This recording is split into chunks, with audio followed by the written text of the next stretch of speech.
Namaskaram, Ashwin. Sadhguru, namaskar. Yeah. So, you're doing well in Chennai. Chennai is exploding with all these infections, huh? Initially, I felt like I was okay, but now I'm getting really edgy. I want to go out and play or do something like that. I'm getting really edgy inside the house. No, but Tamil Nadu was well controlled in the beginning, first 3 weeks, but now it's going off. But isn't it like the fact that it will go in high numbers all over the country? I don't know, because the numbers are increasing every day. It's getting a little concerning. Yes, it is. At the same time, almost 70% or 75% is within 20 districts. That way it's not spread. But now this migrant labor has gone across the country, back home. So will they spread it there is a question. But I generally feel the rural population may be having enough immune system within themselves that they may not be casualties there big time except very vulnerable, very aged group of people. See, everybody is talking about this herd immunity and all this stuff. If you go that way, if you go towards herd immunity, you will wipe out the geriatric population in the country or in the world. So, that is not really an option, but if it goes away, runs away in that direction… No, but Sadhguru, tell me something in this current situation where we are standing. What is the direction that people should look for? Because at one side of it, a lot of people are looking for livelihoods. A lot of people, I mean, thankfully we are all blessed. I'm in the blessed category where I can still have sufficient to eat on a day-to-day basis and still manage to handle my anxieties. Then there are another set of people who are struggling to run their businesses. The economy is suffering. What is the answer to this? How long will people have to bite the bullet? See, no nation can afford to close itself down forever, okay? We have done exemplarily well, actually. Over 65 days, we've been closed. I think with 95% pass mark, maybe 2 to 5% might have failed, but largely we've done that. But the nature of the virus is such, if there is one person left with infection, he will again start a new cycle.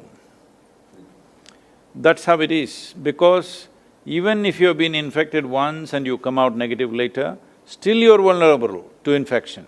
That is what we are seeing. So having said that, it is…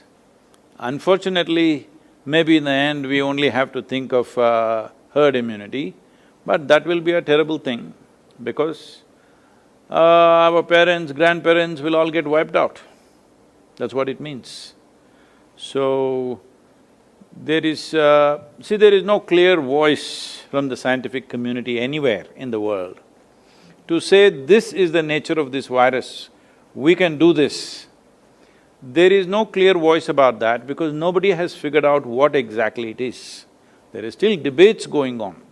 I was talking to, this Global Doctors Association, and they are saying every day they are publishing now, writing 128 papers per day is being done, thousands of papers. Every day somebody is discovering something new about the virus and they're writing on it, 128 per day average is happening. So, that means we are that confused, all right? So, without a clear perception that this is the nature of the virus, this is how it'll behave, even if we don't find a vaccine, at least if we have a proper, treatment protocol, we can feel comfortable. Right now, there is no treatment protocol. Somebody says take hydrochloroquine, somebody says take that Ebola drug, somebody says take the HIV drug, somebody says drink Lysol. It's like variety of things. Well, we are giving Nilavembu to everybody. We just shooting, we're shooting in the dark, literally. Only thing we can do is strengthening the immune system. For this we have protocols, which is what we are doing, and we are trying to mass, implement it as far as possible. Some simple yogic practice, little bit of care about what you eat, and a few other Ayurvedic and Siddha concoctions which will boost the immune system. This got nothing to do with the virus. something to do with us. With the ability to fight.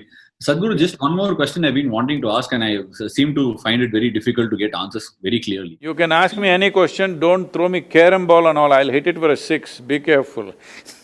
No, I'll come to your cricket abilities very soon, Sadhguru, because I've seen you play all sport. I want to understand, what are you? Are you a bowler or a batsman, Sadhguru? I was an all-rounder in the school, but once I got to college, I got more involved with field hockey and kind of dropped my cricket. Okay, but did you find cricket exciting or hockey was a better sport? Hockey was more exciting because you were always on your feet and doing something. Cricket today, the way you guys are playing, whatever 2020, all of you are on the edge. But otherwise, those days, if they put you on the boundary, you just stand there for 20, 30 minutes doing nothing in the sun, okay? So, it was not my cup of tea. Sadhguru, the question I wanted to ask was, in general, over the last… I've lived for 30 years, so in the 30 years, whatever has been struck, a massive earthquake in Christchurch, a tsunami in the borders, Indonesia, India, all these borders, for everything that has sort of been very emergency, we have found a mechanism to deal with it, right? At least, if not then and there, we've had a tsunami alert system, an earthquake, a resistant building mechanism, alerting people. All these things are always come about, and we boast ourselves as a very modern tech. We're very, very advanced in terms of technology. How did we not see this coming? And like literally you said, 3-4 months, and most people are not able to come up with an answer. Isn't that scary? Well, see, whenever major events happen, we find answers with tsunami after the tsunami is over, all right? So next time, will it work the same way? We don't know. But natural calamities, there is a history of thousands of years of memory and history and experience of it. Even though we are surprised sometimes, we still know what it is because it hits you at a certain time and it's over. If a tsunami happened, 10,000 people died, that's it. It's not going to come every day and kill you, that's a different kind of thing. So, earthquakes have happened in Gujarat and all, it killed nearly, I don't know, from 100,000 people, I think. So, but it's a one-time thing. Only thing is, it also destroys your property. This leaves your property, just cleans you up, all right? This is a different kind of thing. This is the nature of virus. In the last 50 years' time, of the 335 diseases, nearly 70% are zootonic, that means they've come from the animals, either bacteria or virus. So this particular virus is not a deadly killer, that is the advantage and that is a big disadvantage. See, when the influenza and other things happened, what is called a Spanish flu today, it just killed everybody. When the plague came, it just wipes out a whole village. So, the response to that was different. Here, the problem is most of them are asymptomatic. Nearly 80% are asymptomatic and they're going all over the place spreading. There's no sign of any illness. So it's like you're sitting, you and me could be carrying it and we don't know because it doesn't show any signs. That is the biggest problem, and it is largely aiming only at vulnerable population. It is not going for the general population. Below 1 year of age, infants, and over 65, 70 years, and in between, for some reason, if their immune systems are not strong enough, or if the exposure is too heavy, like medical personnel are dying, police are, unfortunately it's taking a toll, that is because of the level of exposure. So having said that, why we don't have an answer is, definitely there is something strange about this. But at the same time, at any time when we had these epidemics and pandemics, especially the virus attacks that we've had, we never figured it out, it just went away by itself. Because virus doesn't see you as an enemy, it is seeing you as a habitat. So it is not interested in killing you. Probably in a few months, it will learn the nature of or the strength of the human system and adjust itself, kind of mutate itself to a lower level of intensity where it can live with us. Right now in our bodies, millions and millions of, viruses and bacteria are living with us right now. For example, tuberculosis for example, if you take it, Right now, India has set a goal by 2025, we'll get rid of tuberculosis. The basic test that is done for tuberculosis around the world is called Mantoux test. If you and me go for a test, any Indian goes for a test, we will all show positive. We all have tuberculosis bacilli, but we don't have the disease. But all Indians have it. So, the tuberculosis bacilli, we want to eliminate by 2025, but they're all living with us and we have no issue, most of us. Only if its concentration goes to a certain point, it becomes a disease. Otherwise, almost all Indians carry this quite normally. If the same level of bacilli happens to, let's say, an American or a European person, they will fall sick. We are not falling sick because we have lived with that for so long. So that is what we are looking for as a solution. That's what herd immunity means, that at some point we may get used to the virus. But before that, how many lives will it take? This is not a decision that you make. It may go that way, unfortunately. Okay, an interesting question I've been wanting to ask you for a long time, Sadhguru. This thing where you speak about Ramayana, Mahabharata and all our so-called mythology now, everybody has a different connotation to whether it happened or didn't happen. No, that argument is only in Chennai. Whether it happened or not. These are beliefs, I do not want to get into it, but you said something very interesting when it came to all these epics or mythologies, however you seem to believe. You said there is so much to learn rather than testing the authenticity of whether it happened or not happened. Right. Do we have anything tracing back to those times in order to deal with such a situation that we are in right now? See, the advantage that those times had was the concentration of population has never been like this, okay? So if it did happen, let us say it happened in Ayodhya, it would not come to Chennai for sure. Only Rama came, he should have brought, but 14 days quarantine would have happened by the time he walked down. He walked through the Ram Setu dam the thing as well, so it must have gone there as well, not a problem. No, by the time he walked from Ayodhya to Tamil Nadu border, more than 14 days, so quarantine was over. And he must have traveled, he must have walked through, right? Yes, by foot. So it would have taken months, so by then it was over. It's because of air travel. It is essentially because of air travel, so quickly it's across the world. Right. In fact, I felt like I came into India from New Zealand in March when the virus was actually hitting through the, Singapore and the Chinese region and going into America and all that. At that point of time, it didn't feel like, all of us were sitting inside the zone of saying, you know what, it will not happen in India. There is so much heat, there is so much, in fact, rightly put, so much ignorance amongst the people. Sometimes we believe we shut our eyes inside a closed room and believe there is nothing happening wrong. Even today, I was talking to a couple of my cricketing colleagues and they happen to say, it's become normal. We have to deal with it like cold and fever. We are not yet there, right? No. See, young people may deal with it just as cold and fever. That too if they're, if they have a sturdy constitution. But that's not how it is. People are just falling dead all over the place.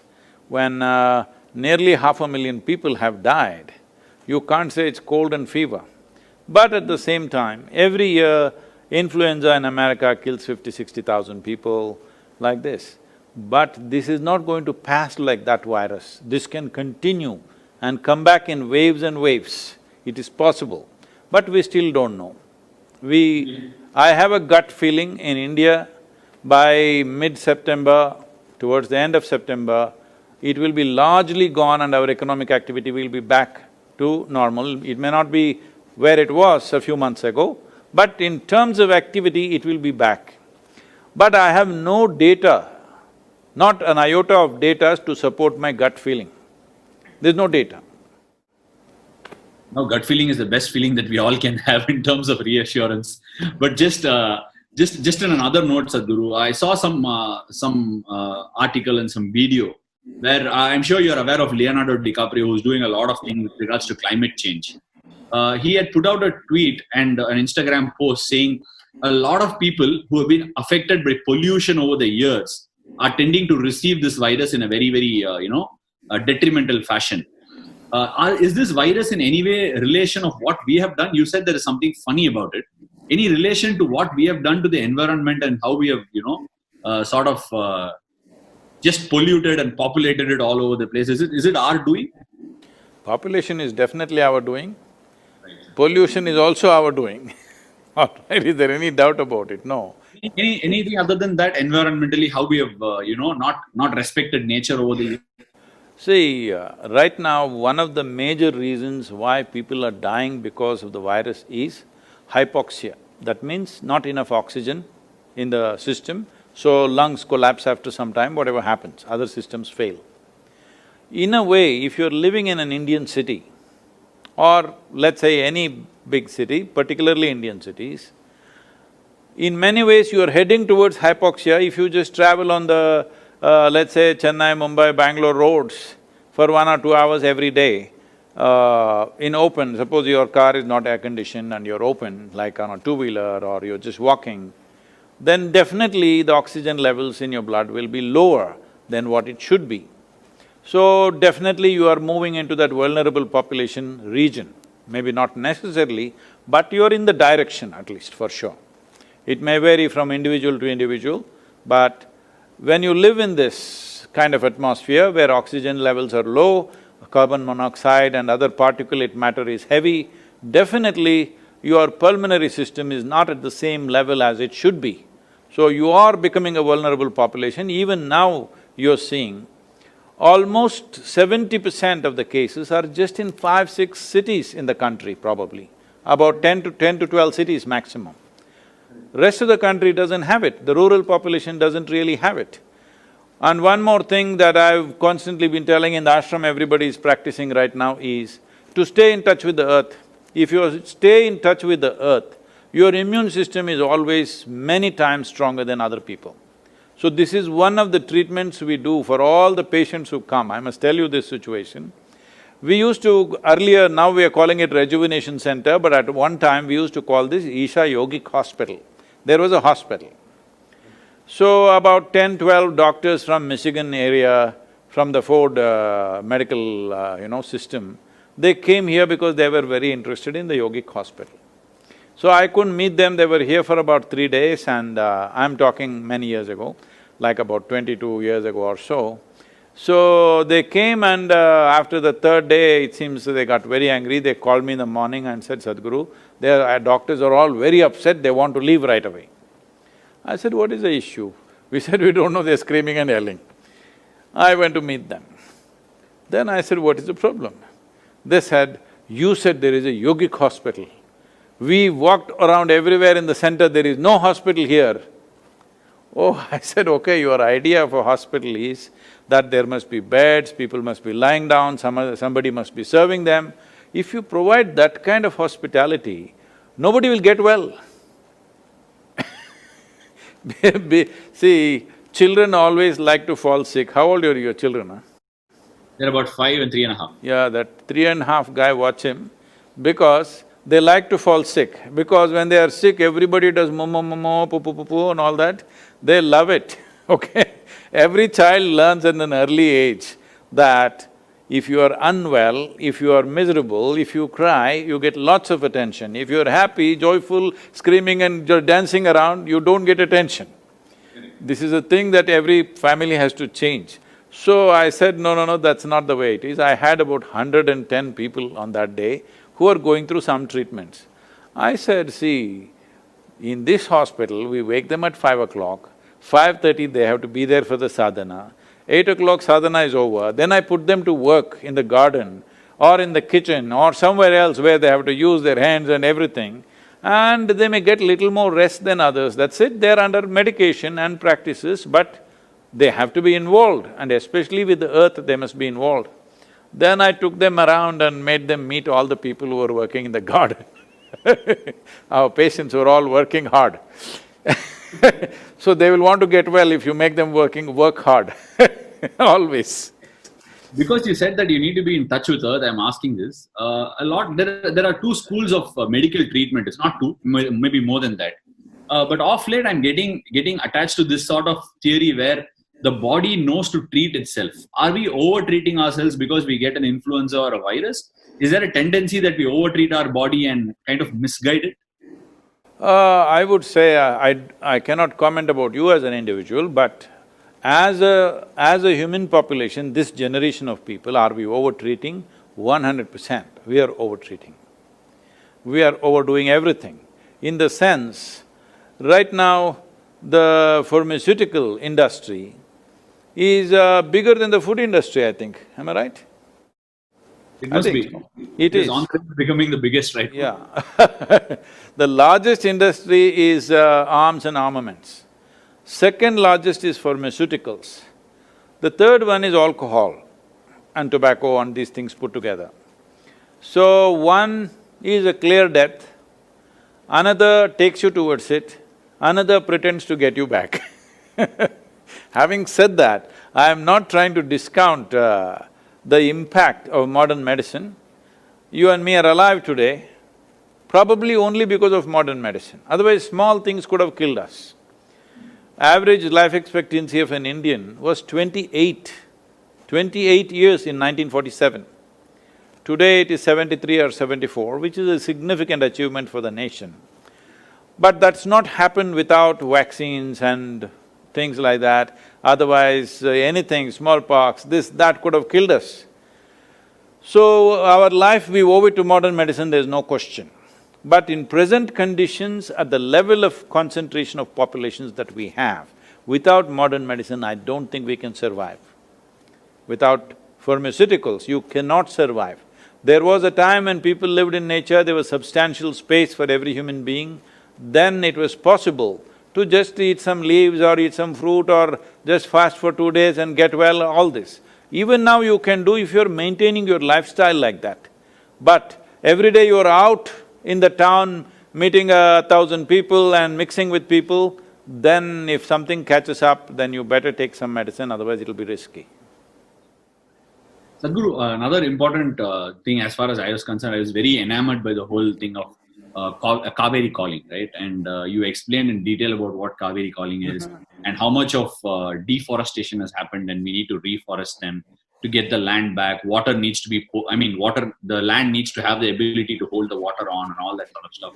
How far are we in the zone of rehabilitating? I know it's a long-term process, but how much have we made strides, Sadhguru? See, the significant thing is the Karnataka government announced subsidy for the farmer. For every tree, 125 rupees subsidy has been allotted. Not only that, for somebody who encourages somebody to plant a tree, he gets 5 rupees. Suppose you are the farmer, I make you plant 100 trees, now I get 500 rupees for this. So now we are training youth to be agents of change. So they can take this up like a part-time profession, that they meet the farmers in the local areas, because they know each other, they're related largely, they can talk to them and encourage them and may facilitate this stuff, because both will benefit. He will get subsidy, this guy will get 5 rupees commission for that.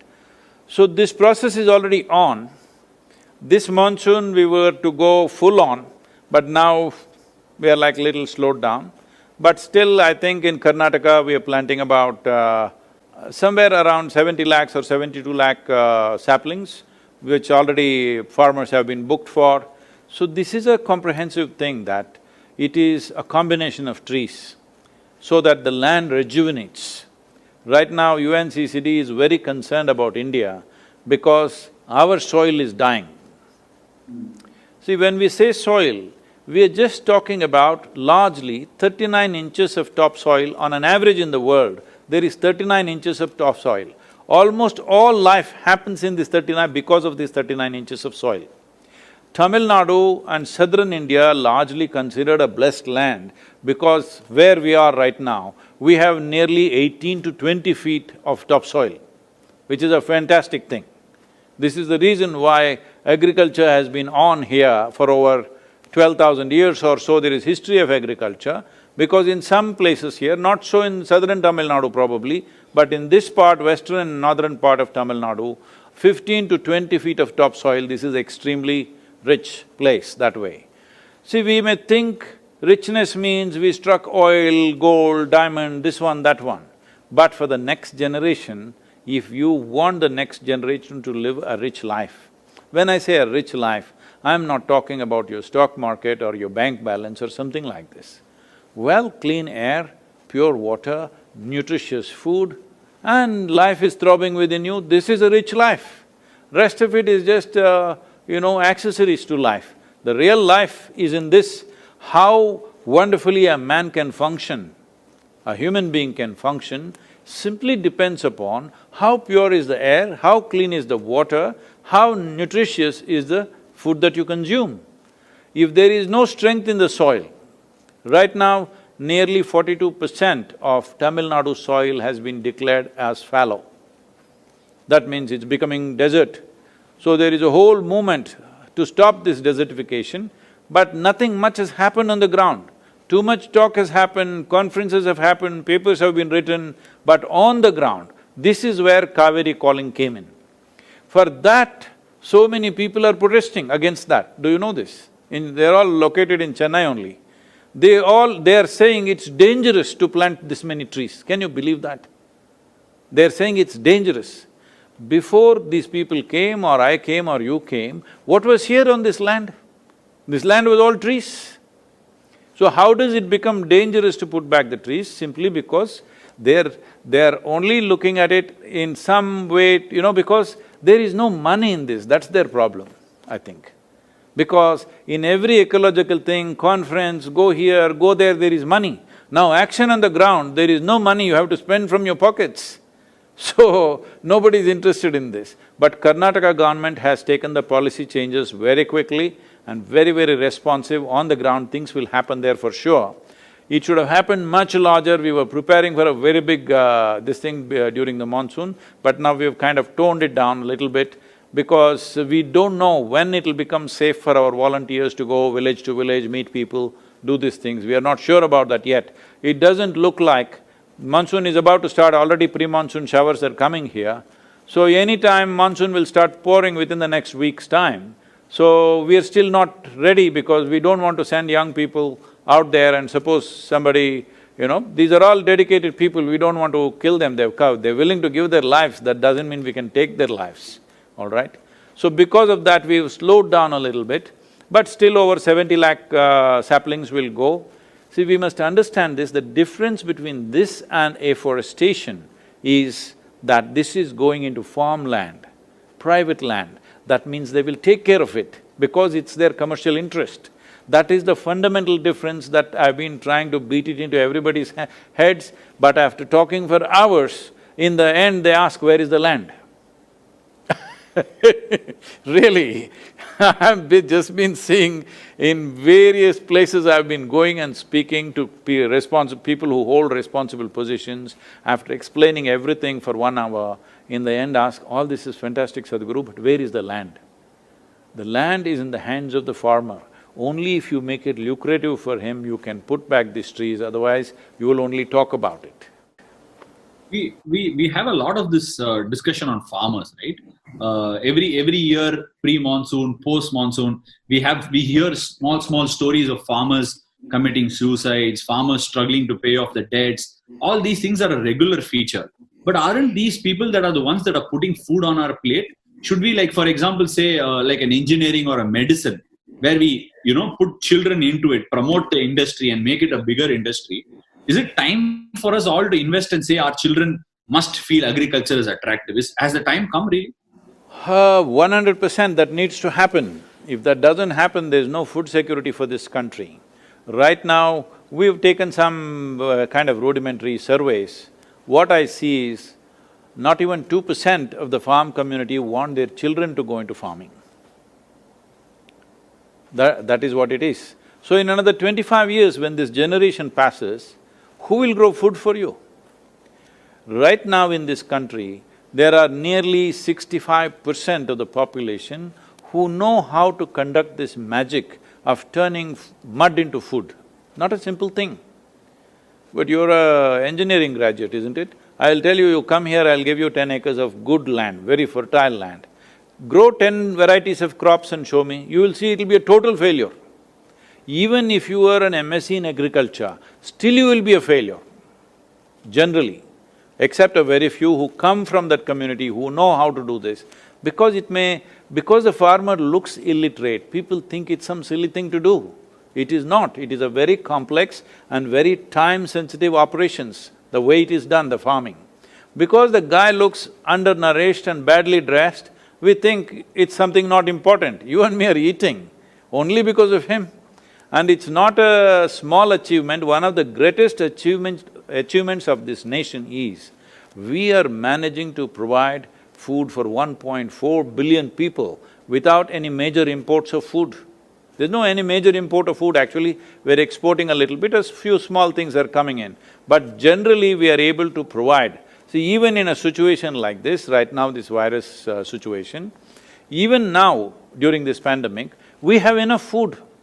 How to reach that person who has no money is another problem, but we have food in the country. Suppose you don't have food in the country, then that disaster is totally of a different nature. So farmer has done a fantastic job with no great technology, no great science, just with traditional knowledge. The only problem that he is facing, why you're seeing these suicides and other things is, one thing is, there is no power of scale over generations, because we have history of thousands of years of agricultural history. Over generations, it's become smaller and smaller and smaller. Today, the average land holding in the country is 1 hectare, that is 2.25 acres. In 2.25 acres, or for every 2.25 acres, there's a barbed fence, there is a borewell, there's an electric connection, there are pipelines. It's a complete waste of resources. For the amount of money that goes into it, there is no way he get to make it lucrative or profitable for himself. So this is what is leading to this. So right now, this FPO movement, we have one of the best run FPOs in Tamil Nadu is run by us here in this region. It's an organization of about 1,200 farmers. Now we are seeing how to scale this to 50,000 farmers. Right now, on the ground, nothing much has happened. All we have done is to show them it works. All we have done is, there are 3-4 youth always on the phone negotiating these products. Just with negotiation, their income has gone up 300%. Just with simple negotiation and timing the sale of the produce, this is all. And another thing is the inputs. We have set up a superstore where all the inputs, whatever the dealer margin was about 25 to 30%, that is going straight to the farmer. That 30% itself is a big thing for him. So, we are looking at, if you put 50,000 farmers together, it becomes a major corporation run by them. You can hire professionals, you can hire scientists to, agricultural scientists to see what crops to grow, how to grow and everything. We can hire, marketing experts to do this, or we can consult, we can handle this internationally. All this we are looking at because from Kanyakumari to Kashmir, the latitudinal spread that we have in this country, the types of soils and weather conditions that we have in this country, 12 months of the year, you can just grow almost anything that grows anywhere in this world.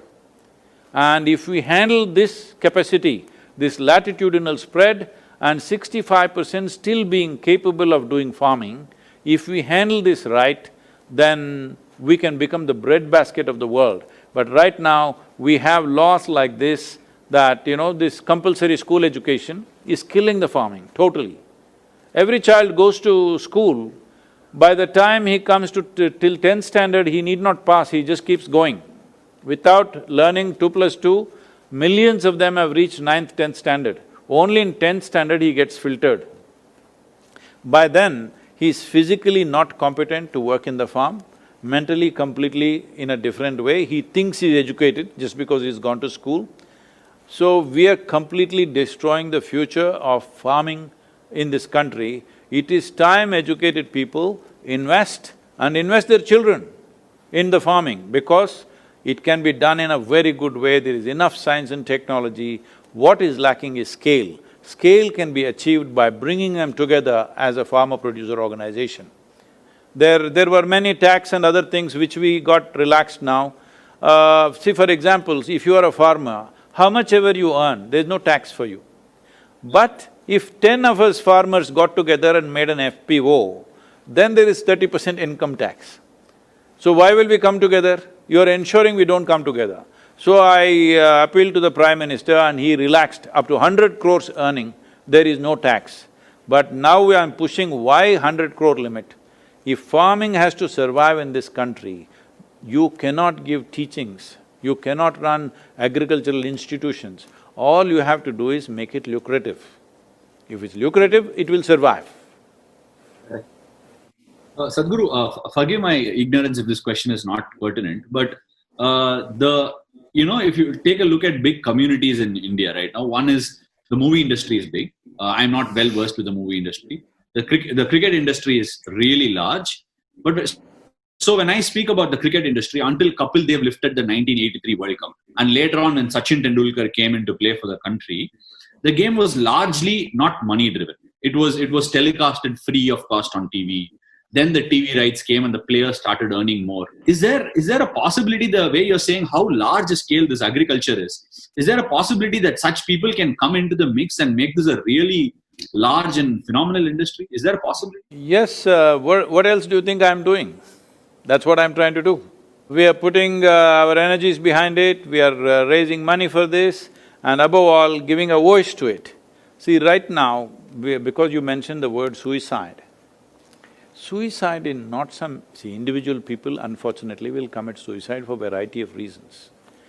When over 300,000 people commit suicide in a matter of 15 to 20 years for one reason, one particular reason of farm distress, nearly 300,000 or more than 300,000 people have committed suicide, let's say in this century, in the last 20 years.